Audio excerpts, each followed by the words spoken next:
శిఖరాలకు సవాళ్లు, విద్యార్థుల విజయాలు. పూర్తి వివరాలకు చదవండి రేపటి సాక్షి దినపత్రిక.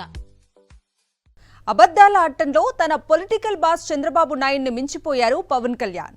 ఇటీవల ఎన్నికల్లో ఇచ్చిన హామీల్లో ఇంతవరకు ఒక్క హామీ కూడా నెరవేర్చలేదు కూటమి ప్రభుత్వం.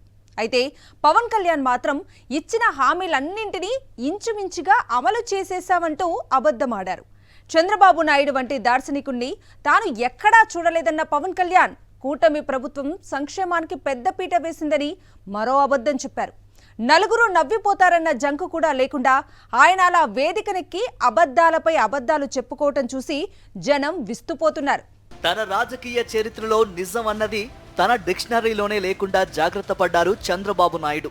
ఆయన నిజం చెబితే ఆయన తల 1000 వక్కలైపోతుందని ఓ మునిశాపం ఉందంటూ గతంలో దివంగత ముఖ్యమంత్రి వైఎస్ రాజశేఖర్ రెడ్డి పదే పదే అనేవారు కూడా. అధికారంలో వచ్చింది లగాయితు, రోజుకి 10 అబద్దాలైనా ఆడాలని వ్రతంగా పెట్టుకున్న చంద్రబాబు నాయుడు తమ ప్రభుత్వ వైఫల్యాలన్నింటికీ జగన్మోహన్ రెడ్డి పాలనే కారణమని తలాతోకా లేని ఆరోపణలతో అబద్దాలతో కాలక్షేపం చేస్తున్నారు. చివరకు విజయవాడను తన నిర్లక్ష్యంతో ముంచెత్తిన చంద్రబాబు నాయుడు ఇది కూడా ప్రతిపక్ష పాపమే అని కామెడీ చేశారు. ముఖ్యమంత్రి అన్ని అబద్దాలాడితే తాను ఆయన్ను మించి పెర్ఫార్మెన్స్ ఇవ్వాలనుకున్నారో ఏమో గాని పవన్ కళ్యాణ్ అబద్దాలపై అబద్దాలతో చంద్రబాబునే ఉక్కిరి బిక్కిరి చేస్తున్నారు. తాజాగా ఎన్డీఏ కూటమి సమావేశంలో పవన్ కళ్యాణ్ మాట్లాడుతూ చంద్రబాబును మించిన దార్శనికుడు లేడన్నారు. అలా అభిప్రాయపడే హక్కు పవన్ కి ఉంది. అదే సమయంలో చంద్రబాబుకు భజన చేసే హక్కు కూడా ఆయనకు ఉంది. కానీ ఆ క్రమంలోనే పవన్ ప్రజలను మభ్యపెట్టే వ్యాఖ్యలు కూడా చేశారు. కూటమి ప్రభుత్వం అధికారంలోకి వచ్చాక ఎన్నికల్లో ఇచ్చిన హామీలన్నింటినీ ఇంచుమించుగా అమలు చేసేశామన్నారు పవన్ కళ్యాణ్. ఆయన వ్యాఖ్యలు విన్న కూటమి నేతలే షాక్ కి గురయ్యారు. పవన్ తెలిసి ఆ మాటలు అన్నారా, లేక ఆయన దగ్గర సమాచారం లేక ఈ అబద్ధాలు ఆడారా అని వారు తమలోనే అనుకున్నారు. అయితే ప్రజలు మాత్రం అలా అనుకోవడం లేదు. వాళ్లకు క్లారిటీ ఉంది. ఇటీవలి ఎన్నికల్లో చంద్రబాబు నాయుడు పవన్ కళ్యాణ్లు ఇద్దరూ కలిసే తమను గెలిపిస్తే సూపర్ 6 గ్యారంటీలను అమలు చేస్తామన్నారు. సూపర్ 6 గ్యారంటీలు కాకుండా ఎన్నికల మేనిఫెస్టోలో కొన్ని వందల హామీలను గుప్పించారు బాబ్స్ అండ్ పవన్స్. అధికారంలోకి వచ్చి 100 రోజులు కావస్తున్న సూపర్ 6 గ్యారంటీల్లో ఒక్కటి కూడా అమలు చేయలేదు చంద్రబాబు నాయుడు పవన్ కళ్యాణ్. మహిళలకు ఆర్టీసీ బస్సుల్లో ఉచిత ప్రయాణ సదుపాయం కల్పిస్తామన్నారు. ఇంతవరకు చేయలేదు. తల్లికి వందనం పథకం కింద బడికెళ్లే పిల్లలున్న ప్రతి ఇంటికి ఎంతమంది పిల్లలు చదువుకుంటే అంతమందికి 15,000 రూపాయల చొప్పున ఇస్తామన్నారు. ఈ హామీని ఇంతవరకు అమలు చేయలేదు.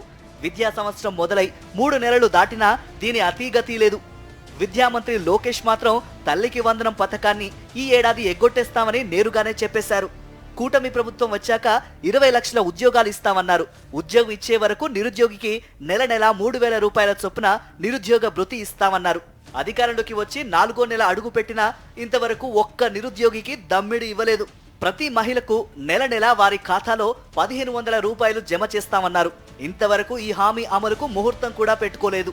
రైతులకు జగన్మోహన్ రెడ్డి ప్రభుత్వం ఏటా 13,500 రూపాయల చొప్పున రైతు భరోసా ఇచ్చేది. తాము అధికారంలోకి వస్తే దాన్ని 20,000 రూపాయలు చేస్తామని మభ్యపెట్టారు బాబు పవన్. కూటమి అధికారంలోకి వచ్చిన సమయంలోనే తొలకర్లు మొదలయ్యాయి. బాబు పవన్లు హామీ ఇచ్చినట్లుగా 20,000 రూపాయలు తమ ఖాతాలో ఎప్పుడు పడతాయా అని రైతులు చకోర పక్షుల్లా రోజు తమ ఖాతాలు చెక్ చేసుకుంటున్నారు. అవి పడకపోవడంతో ఉస్సూరుమంటున్నారు. మహిళలకు ఏటా 3 వంట గ్యాస్ సిలిండర్లు ఉచితంగా ఇస్తామని మరో గ్యారంటీ ఇచ్చారు ఎన్నికల్లో. ఈ హామీని కూడా ఇంతవరకు అమలు చేయలేదు. 6 గ్యారంటీలు కాకుండా ఉమ్మడి మేనిఫెస్టోలో వందలాది హామీలు ఇచ్చారు. వాటిలోనూ ఏ ఒక్కటి అమలు చేయలేదు. తాము ఇచ్చిన హామీలు నెరవేర్చకపోగా గత ప్రభుత్వంలో ప్రజలు మెచ్చిన సంక్షేమ పథకాలన్నింటినీ ఎత్తేశారు చంద్రబాబు పవన్. కొత్తగా ఒక్క సంక్షేమ పథకాన్ని ప్రవేశపెట్టలేదు. వాస్తవం ఇలా ఉంటే పవన్ మాత్రం సంక్షేమంలో చంద్రబాబు అద్భుతాలు చేస్తున్నారంటూ అత్యంత పెద్ద అబద్ధం ఆడి ప్రజల నెత్తిన టీడీపీ జనసేనల ఉమ్మడి టోపీ పెట్టారు.